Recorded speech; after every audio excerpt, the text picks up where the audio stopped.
Welcome to the Brown Spade Podcast Show. So today we have a very interesting guest today. But before we get started,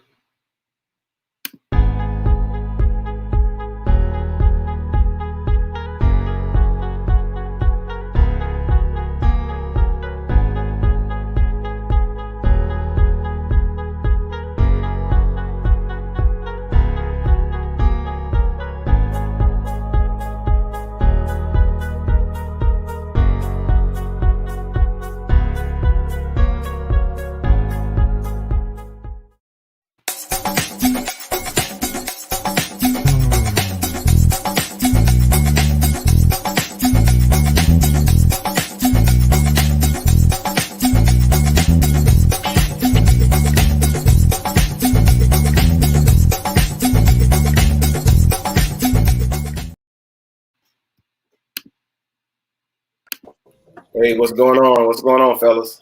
It's good. Welcome to the Brown Spade Podcast Show. Today is going to be a very good show. Oh man, I got some very bad. This is bad.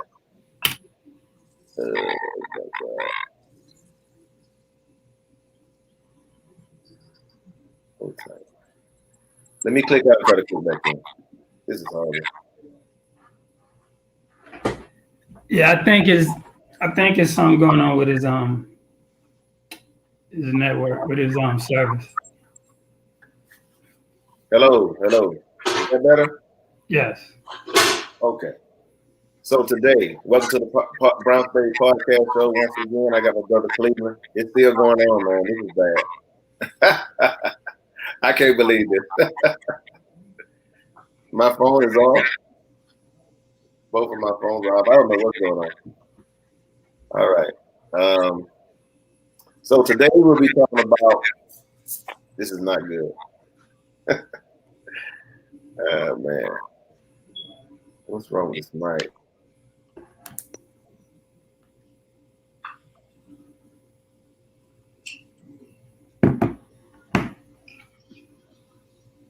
Testing. It's not doing it. What in the world? Hold on.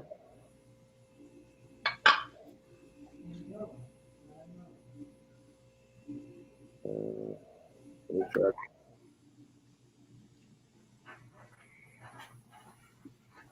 Testing. It's still making this little sound. All right, let me cut it down. Maybe that's, I don't know. Maybe that might go.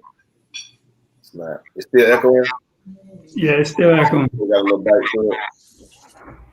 Okay, we're just going to have to continue. Sorry about that.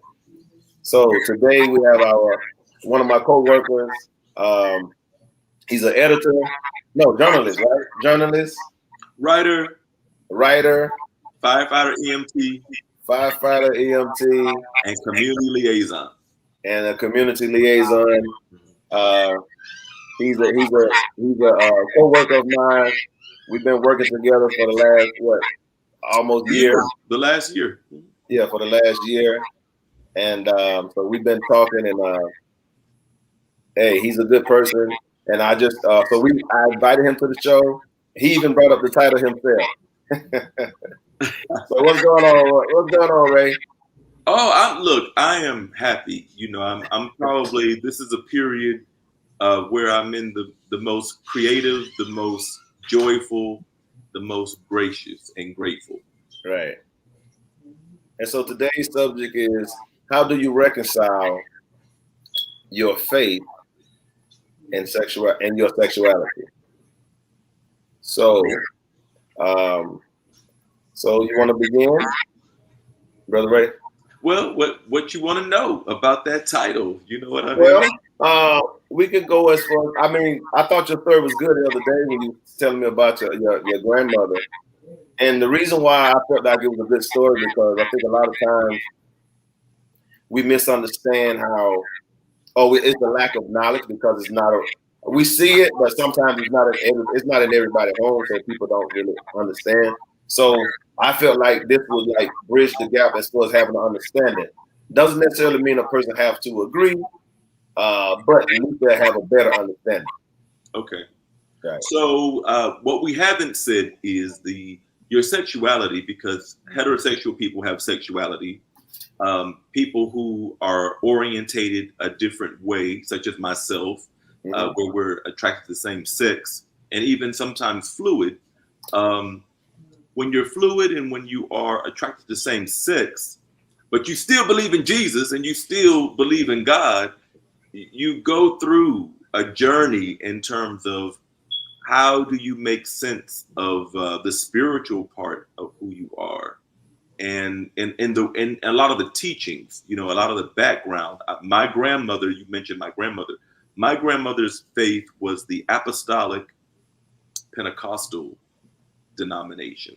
Right. And we call them holiness people. You know what I mean? I never saw my grandmother wear makeup.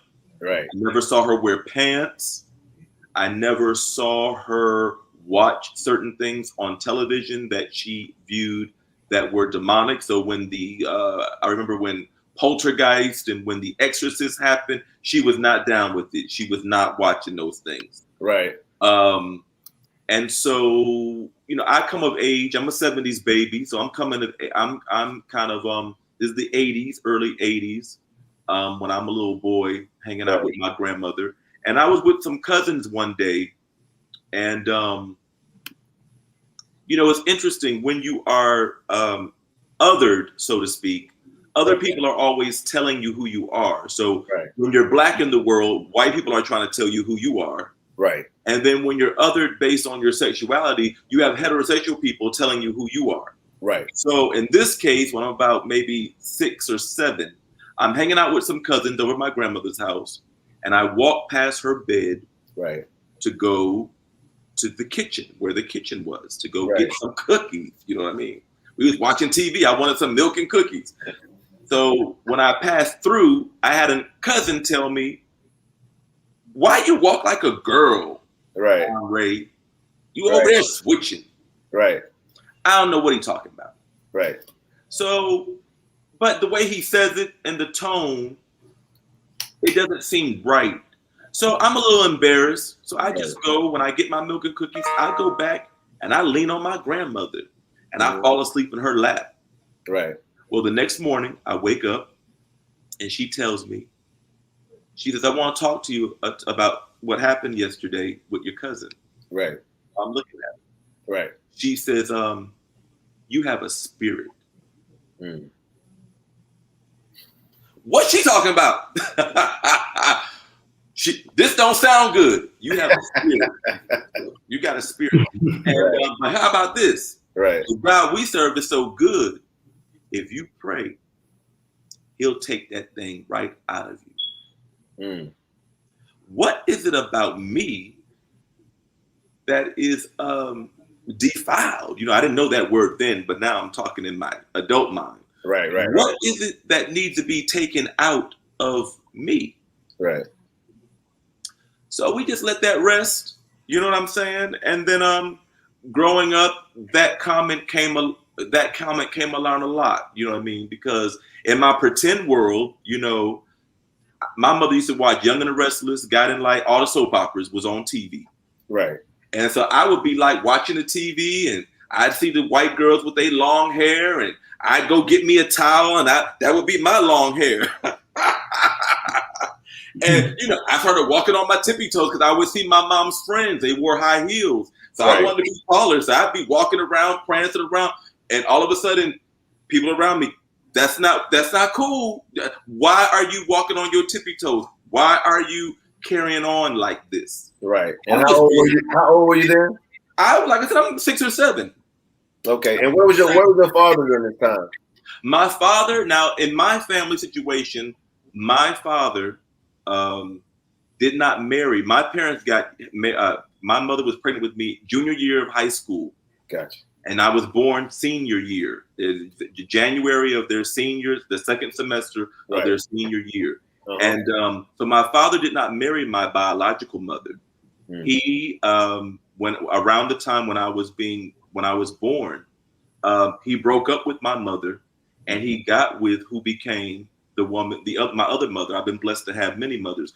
I've always known my stepmother. He married Shirley. I call her Shirley. and that's the mother of my two sisters. So Yeah. my father was always present, but during this period when I'm 5, 6, and 7, my father moved. The military took him from Connecticut, where we're from, to Madison, Wisconsin. Gotcha. And so during that 3-year period, my mother was like, if you want to see your son, you're going to come here and see him, because I'm not sending my baby to no Wisconsin. Wherever you at, you better come. If you want to see your boy, you better come here. Right. But I still maintained that when he lived in the same city, I would go see him every weekend. Right, so you spent time with him. And so when he left, spending time with my grandmother took that place. So I was always like, I maintained seeing her on the weekend. So when I'm with my cousins, I'm kind of in my normal routine where I'm with my dad's people. You know, was that your dad's mother or your mother's mother? That was my father's mother. Gotcha. That told me that. Gotcha. Miss Ethel Steele Holmes, I call her Nanny. Nanny told me that. I love her to death. Yeah. And so, so early message about, you know, I'm just being me. When you're a child, you're just being yourself, but you're getting messages of what's appropriate behavior, what's cool to do, what's not cool to do. Right. You know, you're learning all of the social cues because people are socializing you, and you're learning those things. So that's kind of when I began to feel, you know, dang, why? You know, there's something about me. You know, you start to internalize. Right. There's something just not right about you, and how people are describing it. It doesn't seem like it's a good thing. Right. Let me ask you that. You said your father. So your father, you didn't grow up in a household with your father, correct? Well, what eventually happened, at that particular time, I was under my mother's care. My biological mother ended up developing signs of schizophrenia. So 3 years later, when I was 8, she sent me in the care of my father. And from 8 years old on, I was always with my father, and I was always with my stepmother and my sisters. So you can remember, let's say, so from 2 into 6, was there any male figures in your life, that people that you oh yeah on a regular? So my earliest examples of manhood and men, I was close to my biological mother's father. Okay. We called him Dud. They called him Dud, W.C. Wellborn from South Carolina. Right. I had uncles. My mother had a brother, Uncle Bay Bruh. My mother dated a guy named Van. He was really into martial arts, you know, was really into that. So Van, my father, and granddad were my earliest examples of men in my life. And I've always had strong men around me. Right. But as far but in the household with you, it was basically your mother, and then it was my mother, and she was living with Van. Okay, gotcha. So growing up, when you realized that you were different, as we perceive as different, how did your father take it once when he realized that you were different? So this is how the journey in terms of how I got to my father. Right. My mother was trying to make sense of what was going on with her. And she ended up, my mother was a traditional welfare mother. When my mother got pregnant with me in high school, it just turned out that her parents were divorcing. Right. So my aunt, her sister, told her, girl, you better get some aid. You better go down to the welfare, because you ain't gonna have nowhere to live. Mama's leaving daddy. My father did not want me on welfare. My father paid for all of my mother's maternity clothes. He paid for my doctor's bill. He said, I do not want my child on aid. Right. The doctor said, the lawyer said, sir, you're not married to her. Right. You're not married to her. She can do kind of whatever she wants. Right. But if you need to have a roof over your child's head, so go ahead and sign the paperwork to get them off. You can always get them off again if you want it, you know. Right. So that was happening. And so all of a sudden, like I said, my mother was like, if you want to come see your son, you got to come here. Right. All of a sudden, in the summer of '83, she's like, she's having a conversation with my father. Right. I think it's time for Amri to be around some men. I don't really understand why he is walking on his tippy toes. I think he's around too many women. Do you mind if he just comes with you for the summer? My father's been waiting to see me all this time. He's like, shh, bring my son. Right. Yes. Right. Yes. My mother had enough sense to make an intelligible decision. Right. She sent me with her father. It just turned out I was only supposed to be gone for the summer. Right. But what happened was, life happened to her. My father lost communication. Right. And so I'm in Wisconsin. I'll never forget, because 83, that was the year Diana Ross had her concert out in Central Park. When we were on the Greyhound, they were making arrangements, getting Central Park ready for Diana Ross's big concert that she had out there. Right. And that was the first time I saw the little streetwalkers, and I was asking my stepmother, like, who are those women? They're so beautiful. So anyway, so I end up over there, and so when school begins, my father calls my mother. Hey, I think, are you ready for Amr to come home? She's like, no, let him stay until Christmas. Right. Christmas happens. She's like, let him finish out the year. He'd been there, started school. Let him stay there. Well, when the school year ends, they lose communication with my mother. Right. Because my mother moved. Her mother had moved to Pennsylvania. She started to self-medicate with drugs and all of that stuff. She went left field. They lost communication with her. Yeah. And my father was like, we're going to get a bigger apartment. And because when I first moved up there, my sister, who I'm a year and 9 months older, we were used to being the only kids. Right. So when I got up there, when they knew I was staying, they like, well, you need your own room. And then she could have her room. And then we rocked with it ever since. And so my father's reaction was, he had been briefed that Andre, his boy, has these feminine characteristics. Right. So the first thing he wanted me to do, I remember, I never forget, I was in the 3rd grade when I'm 8. You had to be in the 4th grade to play football. Right. He tried to enroll me in the football. He knew I liked soccer. I used to play soccer. And he was like, oh, we're going to get you in football. I was not having it. I didn't want to do no football. He used to give me these model cars and model airplanes because I wanted to be a doctor. I wanted to be, when I was little, if you learn how to work the model airplanes and you be good with your hands, where is Barbie? Ain't nobody thinking about these model cars. Where is Barbie? He was trying. He's like, and then it just so happened that a cousin, my stepmother had a nephew. Her mother was going through something similar to my mother. Right. And the nephew came, Trevon came to stay with us. And it was nice because I had a built-in brother. But long story short, that's when Dad was like, we going hunting. So he was doing things that he never done. He was doing things that he never done. So he was trying to, like, I got to find something to bring out the heterosexual in my son. Well, I mean, now mind you, my father, I have to say this, a lot of what my father was doing really was motivated by the fact he didn't grow up with a father. Gotcha. He was doing all the things that he wished he could have done with a father. Gotcha. First and foremost. Right. Right. And then it just so happened that, he saw these feminine traits, but he did feel like, let's give it some time, because I got to say this, his brother is gay, my uncle. Okay. So he wasn't new to it. Right. Gotcha. But he was just like, but I'm gonna enjoy my son. That's why I had kids young, because I want to be able to do things with them. So a lot of what he was doing was just trying to also just share in being a father. You know what I mean? Gotcha. Yeah. Who would you say growing up, before you even moved with your father, who would you say was your who did you look up to? Man. I mean, as far as in your family or in your neighborhood, like, who did you look up to? What was the person you said, you know what, I really look up to this person. I want to be like this person. Who was that in your life that you look up to? When I was younger, there wasn't anybody that I felt like I didn't have that thought.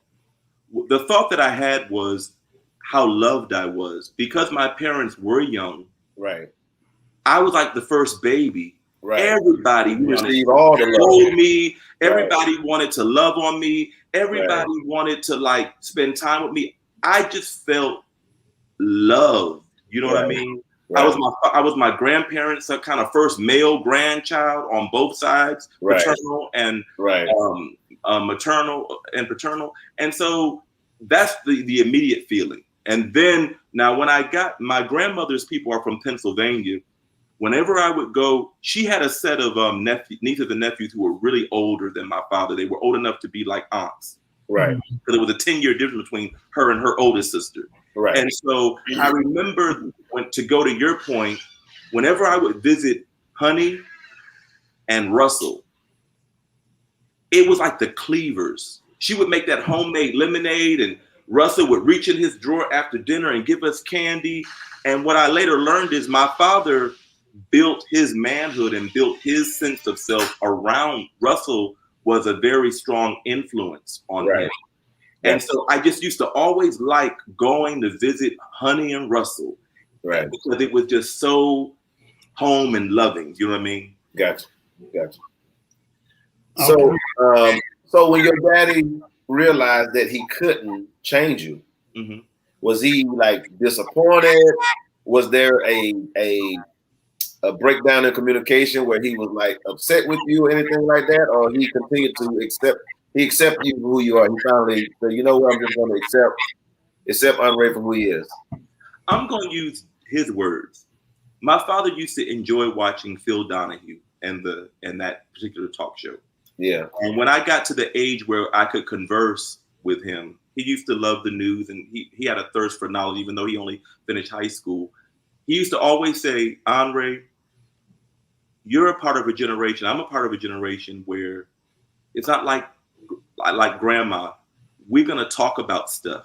Right. And he used to say, like, you're like a talk show generation, baby, where people are going to therapy and they're talking about all this stuff that happened to them. Like, he was just like, take it, I wish I grew up like that, because when he was growing up, it was like, kids are seen, not heard. You ain't got no opinion.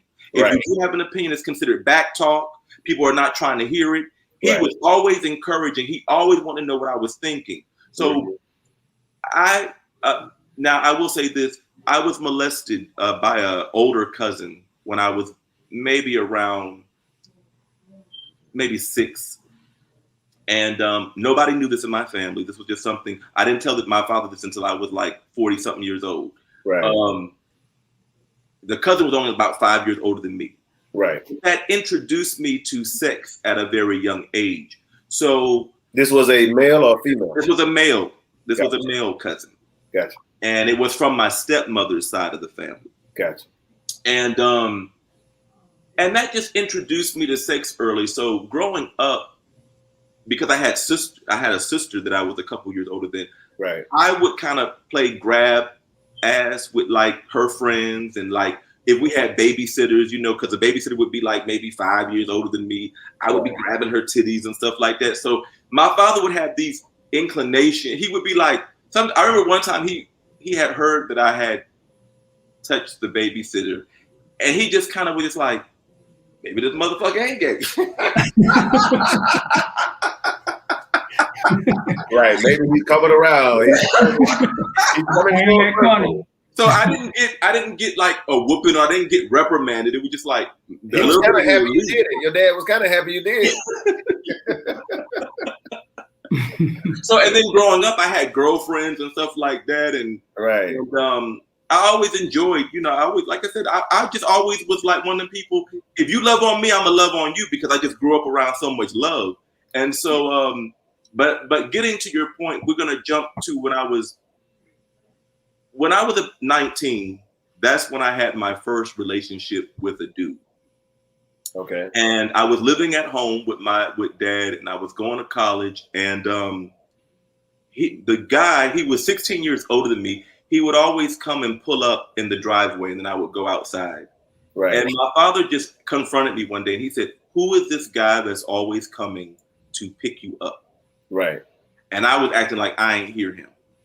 And he was just like, nah. Who's this guy pulling up to pick you up? Right. Well, if you want to know, I'm dating him. And we were in the living room. I never forget this. And He walked outside the door and to collect himself, and then he came back in and he said, "You know, Andre, I've raised you to be a black man. I have no clue what life is like for a gay black man. Right. And if you have questions about that, you should talk to your uncle." And he was dating a woman at the time. By this time, my step parents had divorced, but they divorced when I was about 15. Right. They were divorced, and he said, and you can talk to Ernie. Ernie was the friend of his girlfriend that was gay. He said, go talk to them about how that journey is. Right. And so I was so terrified, I thought he was going to throw me out because my father's like an alpha male, the last man, a man's man. Military background. And I'm like, are you going to throw me out? Right. And he looked at me like I had 5 heads. And he said, now why would I throw you out the house? Right. I said, well, he said, let me tell you something. He said, you are my son. That's it. And I love you. Okay. And then I kind of, to lighten the mood, because it was a very dramatic mood. Right. He said, now, you ain't going to be the kind that wears women's clothes. Now, mind you, this is in the 90s. I know people are going to get upset. There's nothing wrong with being trans. There's nothing wrong with wearing women's clothes. But from my father's truth and his point of view, he said, now, please tell me, are you going to be dressing up in women's clothes? I said, no, I like being a dude. He said, we good. We good. Right. Right. And that's real talk, because that's what I think that's where some of the problems lies with heterosexual men and trying to understand and communicate with homosexual men. So that's why I think one of the problems is, because I think that this is a great topic, and I think that a lot of people don't know how to talk, to have this conversation, because it is different, as far as in our community. Because when we was growing up, it wasn't a lot of people who we was around that was, but they were there. Yeah, they were there. We just wasn't around it. So now, it's a lot more, who are in the community and everything. So, but it feels forced on us. And I'm not saying everyone is like that, but just the way the media portrays it, because to me, it feels like the media wants us to be at each other. Because when I look at a man, the first thing I look at, I see him as a man. Right. And then second, I see him as a black man.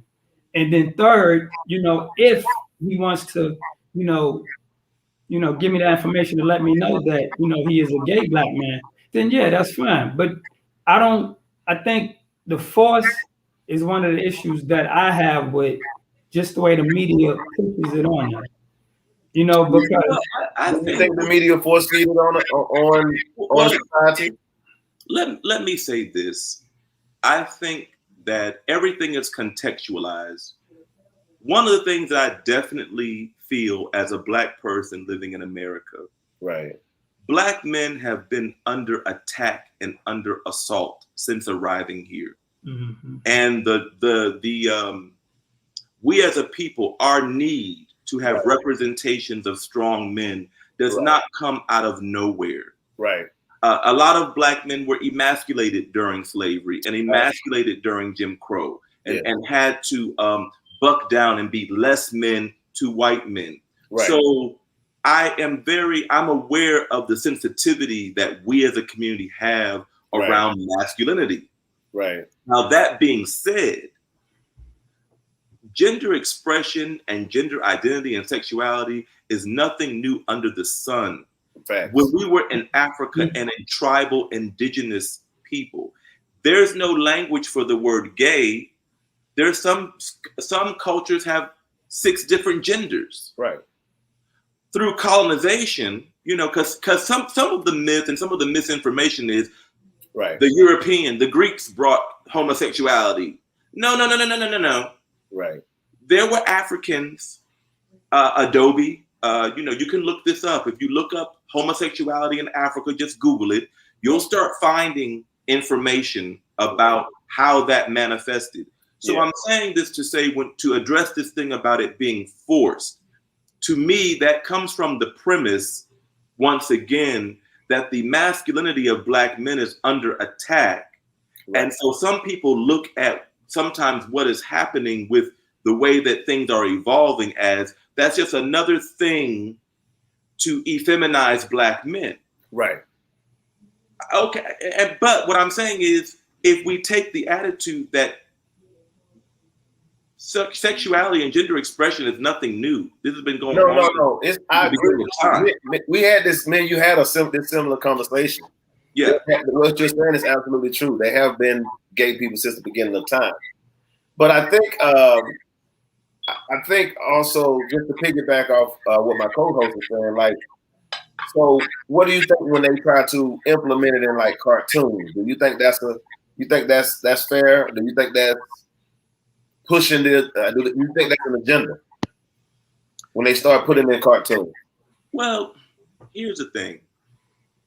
The FCC governs the media airwaves. The airwaves that all of these, that traditional television, the whole premise of television was the public owns the airwaves. That's why people have to pay for a license to transmit what they want to transmit. Right. So all I'm going to say about this is, if the people own the airwaves, all people should be able to see themselves reflected in the media. I'm gonna repeat that again. If we all own the airwaves, right, and you have to get a license from the FCC to operate programming, right, then we just shouldn't see white people on TV. That's true. We just shouldn't see men on TV. That is true. Because the whole community got to be on there. So to your point, if I see a cartoon that has a gay character, can we just do some critical thinking?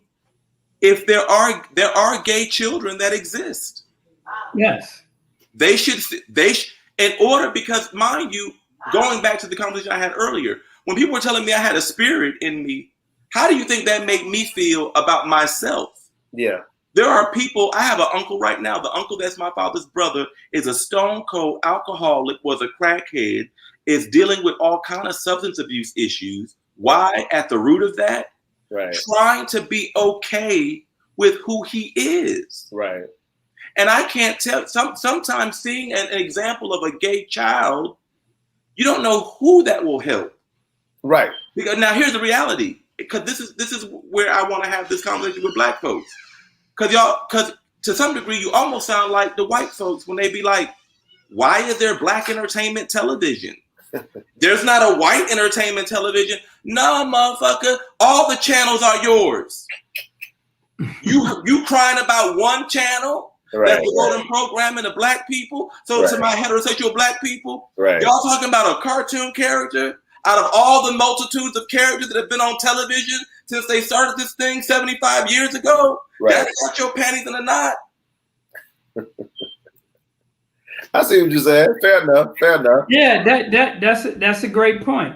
That's a great point. Yeah. My thing is, go ahead, Dan. Go ahead. No, I'm saying, so we can go. I'm just going to get into some questions now, since we moving on.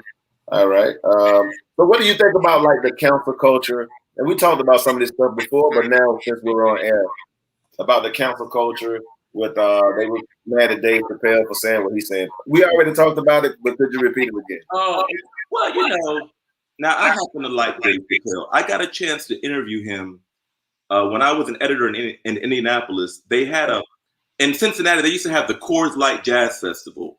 And there was some racial tensions going on, and they canceled the concert.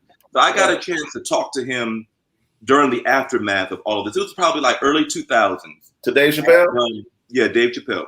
Okay. And I found him to be extremely intelligent. He's with it. Yeah. I'm still a supporter of him.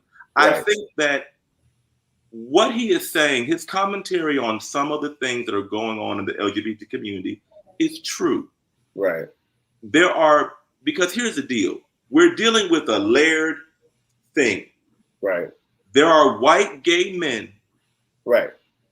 Who, because of their white privilege, they're not playing the radio with people.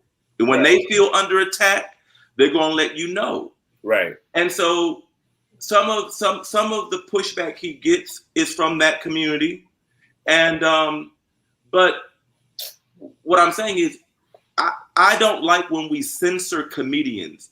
Comedians have so much, their expression is tied up into them being able to talk based on what is going on. It is done in a comedic, the comedy is there.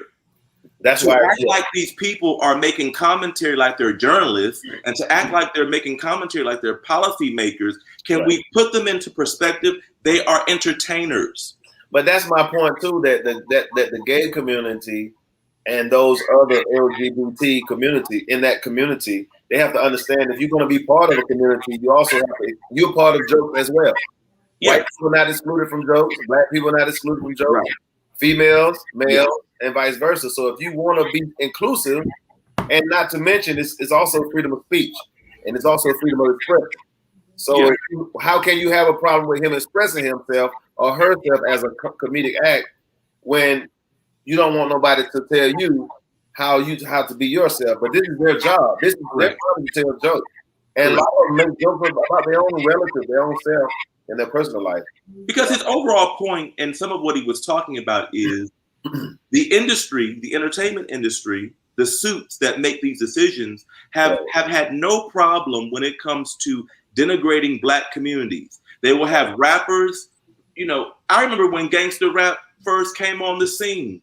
Right. And I remember that shift that happened in the late 90s where the rap went from conscious to all of a sudden they wanted to uplift the gangster, right? Right. And that was a decision being made. Right. So some of what he was saying is the baby can go out here and denigrate black women, denigrate black men.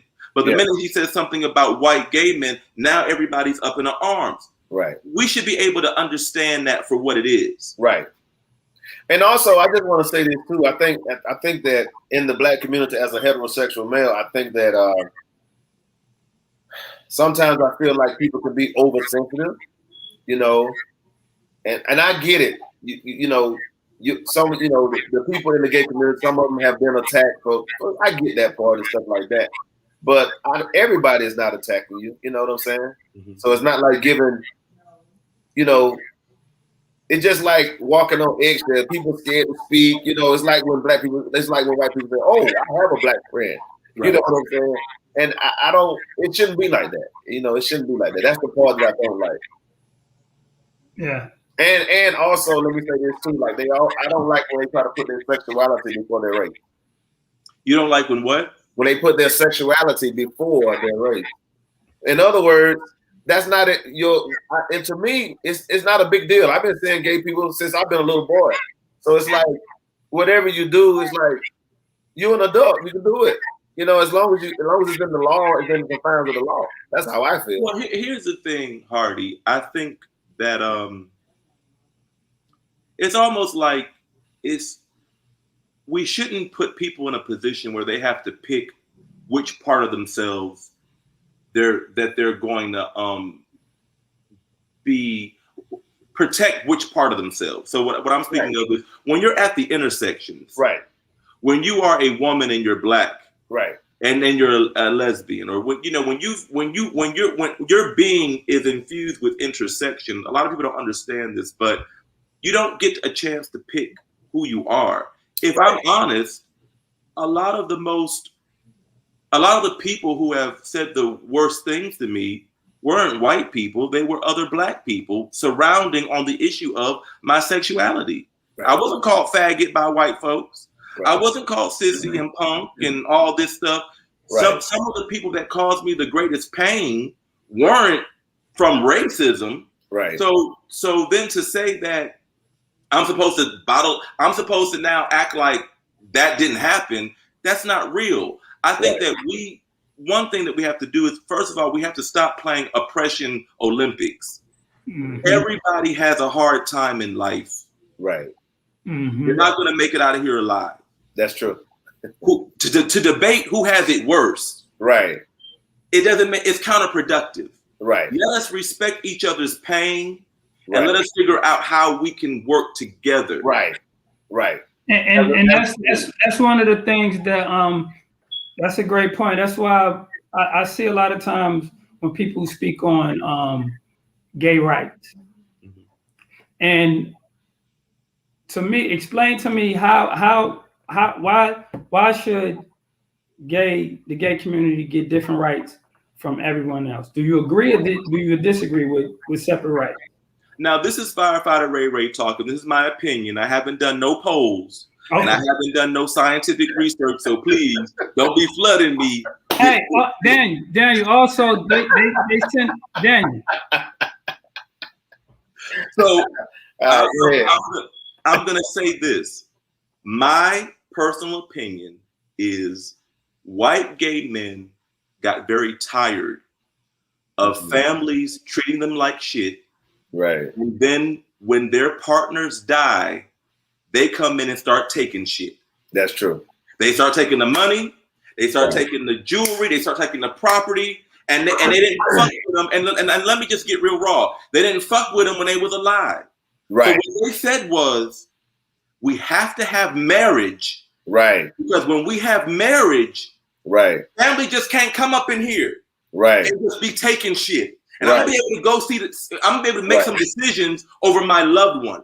Right. And it's gotta be the same thing that you heterosexuals have, because y'all don't treat anything that is less than domestic partner and all of this. Right. Y'all still view it as that ain't marriage, baby. Heterosexual people, we married, baby. That's the epitome of a relationship, is marriage. Yeah. So to have parity, a white person is always going to make sure they got the top of the line shit. And I will say this, though, I think extremely important to them. Yeah, I will say this, though. I think that most laws are pushed not because of black gay people, but pushed because of white gay people. Yeah, that's the whole thing. That's the whole thing with the gay rights, because blacks, we don't have no say so in the gay rights. Yeah. They the ones my problem. But here's how it's relevant. You could have still been fired from your job if somebody found out you were gay. Right. There was that. To be honest with you, that is what made the white gay activism step up a notch. All of these people, when J. Edgar Hoover and they was doing the socialists, who's a socialist and who's doing that. Right. People were losing jobs. They were losing work. There was a whole hunt to find out who were the gay federal employees. So I didn't know that. Oh yes, that's when in the 50s, and that's when their movement comes up, because they said people were fighting Hitler, and they said no, we got to stand up. Black people came back from the war and said we got to stand up. Right. And all these people started coming up. And so we should be able to understand, if you are a different sexuality, you got to eat and pay your bills just like everybody else. How somebody gonna come on your job and tell you got to go because you gay? Right. Because what you do in your house. Right. I agree with that. I agree with that. And also, let me say this for the record, for the listeners out there. There was a lot of gay activists in the civil rights movement, and a lot of them were lawyers, and they had their suits on. You know, they may not have been, walking around, with being extra, but they exist. They exist there. And I was trying to think of one, the guy name. He left the United States and moved. I can't think of his name. He left. James Baldwin. Baldwin. Yeah, Baldwin was one, and he was a very, very intelligent person. And the thing about him is, and it's important to recognize this. Yeah, there are some people that are same sex that are black that don't like the word gay, right? Because they feel like it affirms a white supremacist agenda of the gay white male. That is, yeah. So they use terms like saying gender loving, or they just say I'm homosexual. Right. James Baldwin was one of those men that said I'm homosexual. He didn't call himself gay. If you find me any quote from him where he said I'm a gay man, you're probably not going to find it, because he did not view himself as a part of that. Right. He knew that he was homosexual. Yeah, he knew that. And he was for his people. He was a very for his people. Yeah. Yeah, but Daniel, people are making sending comments in the comment section. Yeah, people are sending comments in the section. Okay. One of them, self-made. It's saying, do you believe that black masculinity is under attack? Well, we already answered that. He also said the media seems fixated on highlighting black homosexuality. He said, I get that everywhere. He said, I get that. Highlighting, everyone deserves representation, but there seems to be more of an effort.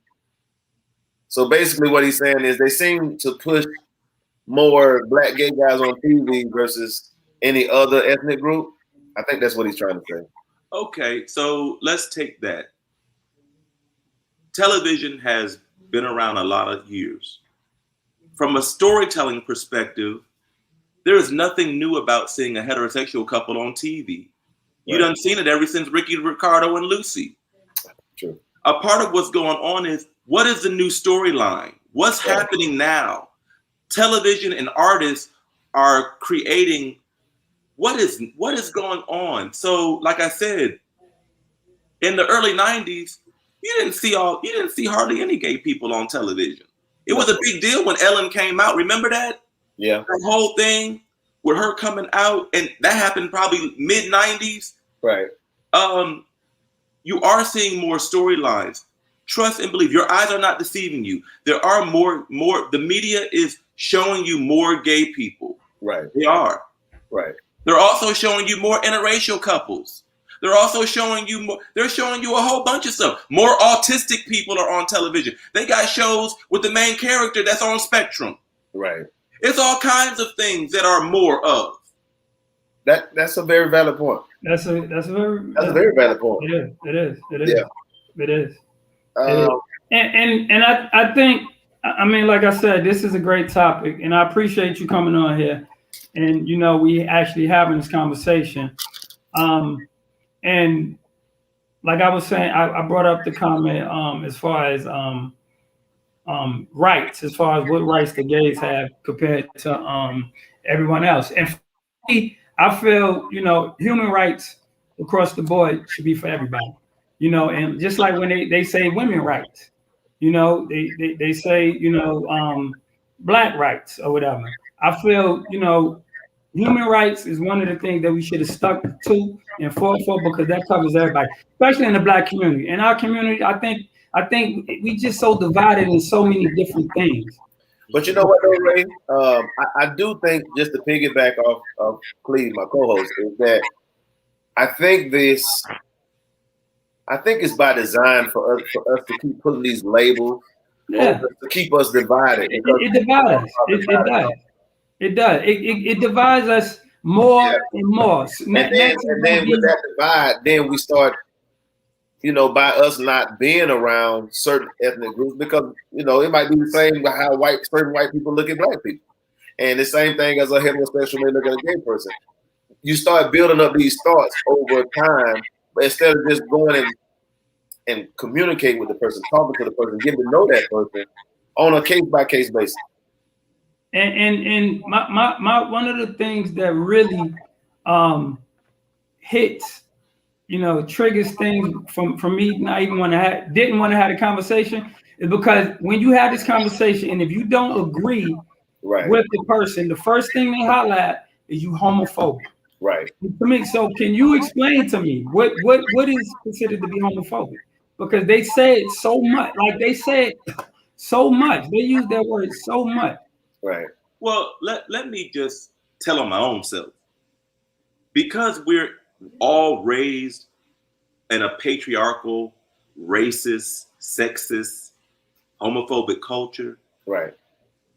Even my own self, I have elements of being a sexist. I have elements of being, prejudice. There's a group. If a group of black men are coming down the street and I'm walking, I go the other way because of the implicit bias that's already a standard in this country. Right. So some of it is just acknowledging the truth of the fact that we're all getting the same messages. Right. White is right. You know what I mean? Like, all of us are indoctrinated into the same thing. And it's only until you do your own reading, you do your own research, you start interacting with people, and you start seeing stuff confronted. I had a conversation the other day because I had told somebody, now women can't do the same thing men do. So my boyfriend, he said, that's sexist. I said, you know what? It is sexist. But the reality is I do feel that way. Look at the buildings. Women didn't build these buildings that you see. Thank you. They didn't build the bridges. We just fact. Now I just have to own. God is not through with me yet. God is not through with me yet. And so in gay culture, the top of the line, the more masculine you are, you have a certain amount of privilege. Right. There are effeminate men. They don't want to date another effeminate man. They want the closest thing that wants to have a woman that you can see. Right. So you have to check your own self. You know what I'm saying? Right. Why don't you like who you are? Right. Yeah, man. So let me ask you this, because I know we had, how was it when you were dating? You said you was dating females when you were a teenager, or when you were in college? I dated women up until when I was 20, 25. How was that experience? Like, were you like forcing yourself to do this, or you just, I don't know. Could you explain? No. People can understand this. You're attracted to somebody's energy. Who don't like somebody that like them? They be like, Ira, you got good hair. Come here. Come here. You got that good hair. I want my baby to have hair like you. No, so you love on people who love you. So I had my heart broke by women. You know what I mean? Katina, yeah. you broke my heart, girl. You know what I mean? I have stories. Right. It's a different experience being with a woman than being with a man. You know what I mean? Right. I told you this. When a black woman loves you and she is in your corner, there ain't nobody that can top that kind of support and that kind of love. I stand by that because I have had it. I've experienced it. Right. So some of the chicks I interacted with, I came back to them after they knew I had already been with a dude. Wow. Mm. Wow. That's crazy. And the thing is that's so. I hear the conversation all the time where women holler out that men are not honest, and men are walking around, dealing with men and women and not telling. And I had the conversation with a friend of mine some years back, and I said, because in the city we live in, is known for men to be considered to be on the down low. And I said, listen, these women, they not tricked. I said, now it's a small percentage of them are tricked. I said, but we got too much technology and too much information around here for these women to be walking around here with their blindfold, because they could get into a man's phone and do all the things they want. Now, come on, you think they can't find out if a man is? But I do want to say this. It is important to note, though, that if the message is that it's not natural for people of the same sex to have attraction, so if that's considered not natural, what I'm saying is I'm giving a woman the benefit of the doubt. She is under the premise that, well, perhaps I can change this. Perhaps, when he hit this magic P, right, it can be reversed. So basically, she sees that as a challenge. Exactly. Wow. Yeah, that's a great point. That's deep, man. That's a great point. And ladies, I hope y'all listening to this, because to me, I was, when I was having a conversation with my friend, I was explaining to her, like, I think just simply, basically what you were just saying, I was like, I think that women know, but they want to see if they can, you know what I'm saying, if they can switch it around, like how you say, like maybe change, where the person, or I could bring him out, or girl, it just was a one thing, it just happened. Right. And let me be clear, though. There is the smart, intelligent woman who understands, now I don't have a dick. And so if that's what you want, baby, go ahead. Like, there are some people that understand their limitations. And the thing about attraction and everything, like, there are some people that are just cold. Men like them, women like them, everybody like them. You know what I mean? Like, their energy is just that. You know what I mean? Now there's some dudes that would never admit that they got a little romance going on with their best friend, but there are some people that their energy is just so, they're just about it like that. Yeah. And they're gonna attract people from all faiths, religions, cultures. There are people that walk around like that just are that way. Right. So do you think in today's society that things have gotten better or worse for gay black men? I'm an eternal optimist. Things are definitely better.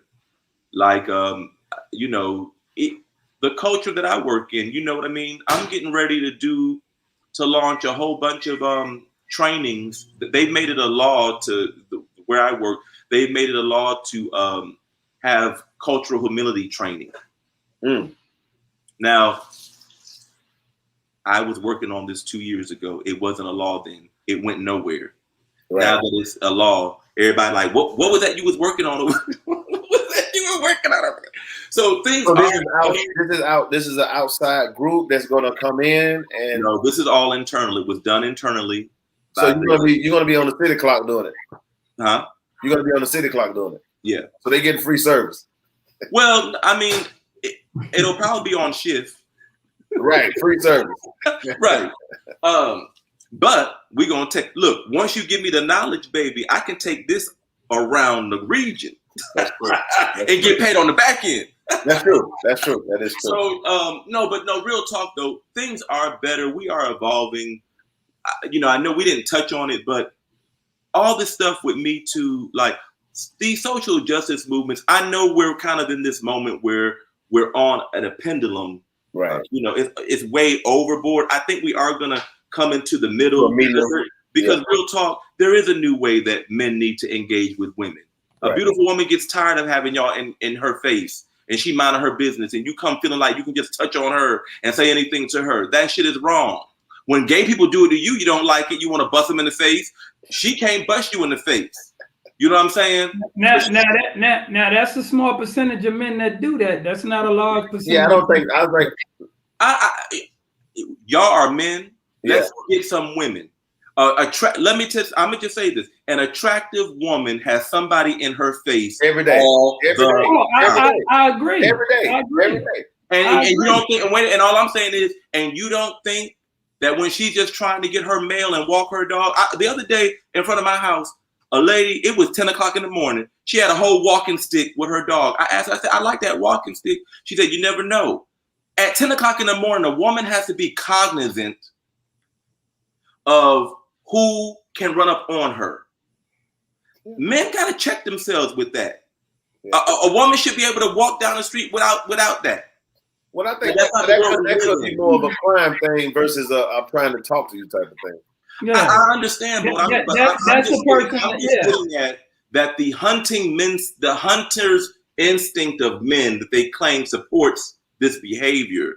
I think what we're recognizing is there are some boundaries that need to happen with it. Everything should have boundaries. Right. There are some boundaries that need to happen with it. And that doesn't mean that you're hating men because you have to engage with women differently. And you have to now, like I told somebody the other day, now I ain't never had somebody check a box that said, we gonna fuck. Okay. Yes, it's okay to fuck. You try a move, you see how far it goes. We're at a different time now. You actually got to check in with people. Is it okay that we fuck? So let me go ahead. Let me ask you this. So how does your lifestyle line up with your religious beliefs? Well, so in '93, when I was coming into awareness that I couldn't shake this game. When I went to Howard and you go to college to create this whole new person. I thought when I got to DC from Wisconsin, nobody was going to call me faggot. Nobody was going to do anything. I was going to be this new person. And I got to DC and more men tried to talk to me than I had ever experienced before in my life.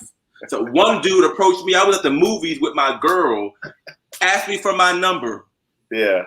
So I said, well, obviously I'm not going to be able to pray this away, nanny. So I'm going to have to deal with this. Right. And so then I had to look outside of the church that I grew up in. Right. And I had to start incorporating what was considered new age. I read this book by Gary Zukov called Seat of the Soul. Right. Oprah Winfrey recommended it. And it basically said the same thing that my King James Version Bible said, but it said it in a different way. It was 3 chapters on relationships that totally changed my point of view. It basically said the whole point of your existence is to align your mind, body, and soul on one accord. Right. And when those things happen, you're in alignment. And I began to start understanding that, because in the church, I wasn't supported. The church wanted me to pay my tithe, but then leave a part of me at the door. Right. And I'm just not doing that. I'm not paying my tithes and giving you volunteer hours, and then you're going to tell me I'm going to hell every Sunday. That's not how this is going to go. Right. So I had to start finding a broader sense of spirituality that accepted the fullness, because some religions make God too limiting. So where are you in the religious realm? Or are you in more of a spirituality type? I'm in spiritual, but I do still appreciate the church experience. I love the choir. I love attending the Black church. But you consider yourself spiritual? Oh yeah, so I still I go to Impact Church. Olu Brown is leaving, but I just go to churches that affirm the fact that that you exist. We're sexual beings, and we're human beings, and we're spiritual beings. Right. So is this considered? So do you consider yourself a Christian? Yes. Okay. Mm-hmm. Yes. Look, one time I was I went to therapy. Hardy can relate to this. Sometimes some places just send you into therapy. Yeah. So about the work environment, anyway, you start seeing a lot of trauma. You start figuring out, I need to start processing this. Right. So becoming a firefighter sent me into therapy. Right. And so through one of the sessions, I had been seeing her several times. She said, "You're a hedonist." I said, "What, girl? I believe in Jesus." Right. But she opened up my eyes to what that word was. Man. Right. And I said, "Oh my God, all the time. I just thought I was free spirit. You done gave me a whole new vocabulary." Right. So, you know what I mean? Like, I know that I'm different than most people. I'm a creative person. Right. And all of that. And so I had to just find, I had to hear, and I still say this, my church people that read King James, there's nothing wrong with it, but just know God is still speaking. There are still prophets giving new revelation. The word that the world does not end, your understanding does not end at the Bible. Yeah. I think, but the thing is, I think with the people, I consider myself a spiritual person. I'm not a religious person, but I think that because the doctrine, I hate this microphone, it's killing me. I don't know what's going on, but because of the doctrine is already established, it already have these things against your community. You understand what I'm saying? So for them to try to deviate, they would be looked upon. They judge themselves as saying that's hypocritical. Some overlook it, some don't. Yeah, and I'm real clear with this. I don't debate. My grandmother told me a long time ago, what's in this King James Bible is for the believers of it. Mm. I don't debate what is in the Bible. It is for the believers of that. Right. Yeah. What I just try to show is the God I serve will use anybody for his glory. And he has a perfect penchant for using imperfect people for his glory. So I remember one day when my father remarried his next wife, I had visited on a trip. I was about this is when the Eddie Long scandal broke out, because I had to leave early to go do a radio show, talk about that. Right. And she just said, "Andre, you know you're going to hell." I said, "Now, Pam, I love you." I said, "This is your house that you share with my father." And I said, "If it's a problem with me staying here, I can stay in a hotel. But me and God have worked out my sexuality when I was 19. Right. And so I'm not going to have this conversation with you. I know you feel like you're witnessing, but just let me say that me and God have worked it out." And then I said, "And if it makes you feel any better, I still don't know if being gay wrong. I guess I'll find out on Judgment Day. I'm just tired of praying for stuff that don't seem like it's happening." Mm. Okay, so we passed the hour mark, and we always do words to share to help some enlightenment. But let me say this also before I forget.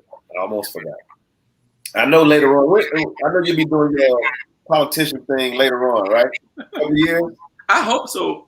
Okay. I hope so. Well, I'm definitely gonna. I'm definitely gonna. You have my support. You know. We need some good people. We need some real good. I will be in. I don't know what to do. I'm just gonna put some money on the table. Look, you can hold a fundraiser in the DR. I don't know. I don't know about the politics. I'm not big on politics, but I'm just letting you know that what I'm saying, I'll be in the line. You have an alliance with me. I wouldn't mind help get where you're going, because you are very influential. I see how you move the boys. You're going to be a great politician. Well, I just want to, you serve at the heart of it. It's finding the right opportunity to serve, and this city, Atlanta, needs some help. Oh yeah, we're hurting right now. We need some help. Yeah. So in closing, what would you want to tell everybody before we leave, and whatever you want to share before we leave this platform? My message is real simple. You can't put people in boxes. Let people be who they are. And that's not even about sexuality. The hardest thing, there's a saying, the hardest thing you can do is be yourself. Right. We don't let people be themselves. We remember people as we remember them. And then even when they show up differently, we still want to act like they the same, person that they was as we remembered them. Let people be who they are. Okay, so I know I got to intervene. So how was your experience before we leave? So you was okay with working with us? Did you feel any different with working with us at the station? No, I came to the fire service as a grown man. Right. And I treated people like they were grown, and they were going to treat me like I was grown. Yeah. So then you didn't feel no ruffle. No. Now there were people that didn't fuck with me. I remember the training that you have to do where you rescue a down firefighter and you got to go all up in the groin to adjust the air pack and do that. Yeah. One dude, he didn't want me all up in his groin, so he done moved himself all around to avoid me being his partner. And you know what? That was okay. That was okay. Oh man. and that's the thing. That's why this is a great conversation, because you have to educate. Be educated, not just on people, sexuality, but just people in general. Right. You just gotta, people in general. You just gotta be educated on people in general. Yeah. But my thing is, I like I say, me and Ray, we talked because we've been working together for a year. And I told him, I said, you know what? And I told him straight up, I said, man, you cool as fuck. Did I not? I said, you cool as fuck, man. I said, I got to have you on the show. And the thing is, the thing I want people to understand, if they don't get nothing else out of this, is that gay people been here for a long time. You may not agree with it, and that's fine too. But just know that they're here. And so respect the space that they're in. It's like me being a black man. I can't make a person who don't like black people like me. But they still have to respect the fact that I'm here. And that's what we have to learn to come to a medium and respect. We don't have to agree on everything. That's not how we're made. We're not designed that way anyway. Husband and wife don't agree on everything. So that's all I wanted to say. This was a good show. I hope we bridge the gap. And again, man, like I said, you have my support once when you get ready to do your thing I appreciate on the next level.